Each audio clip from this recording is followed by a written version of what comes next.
Hi guys! Magluluto ako ng sopas. Ayan. Meron akong bottle. Sorry guys! Ang tagal ko nawala. Kakauwi lang namin galing bakasyon sa Pilipinas guys. 1 month kami dun.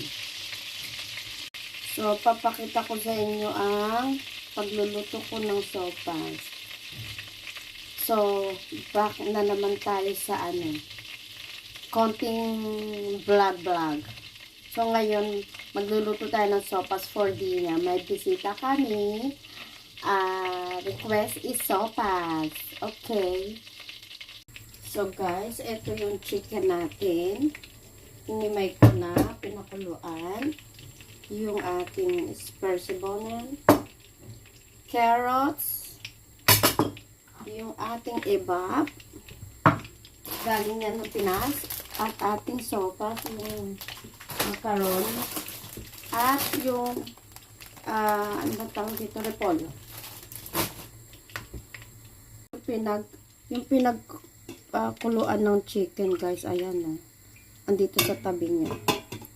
So, ayan, magigisa na ako ng bawang at sibuyas. Gisa natin ang bawang. Back to Netherlands na kami guys. So, ang tagal ko hindi nakapag upload kasi sobrang busy. So, ayan, isunod na natin ang sibuyas. Ayan, mix natin. Mix.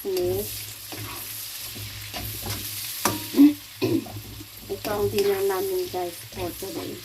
So, kakabalik lang namin ng February 24. 1 month kami sa Pinas guys. Kasi guys, nag-70th birthday yung aming mother Korean. So, sinelebrate namin. So, lahat kami magkakapatid, kami 4 na nakatira dito sa Netherlands, umuwi. Pati mga anak, asawa namin, sama mga anak namin. So, yun guys.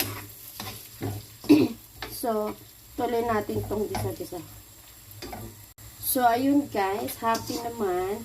After celebration ng 70th birthday ng aming mother, nagpunta kami ng Bolinao, ng 100 Island. Sulit ang bakasyon. Kulang ang 1 month. At saka, ayun, may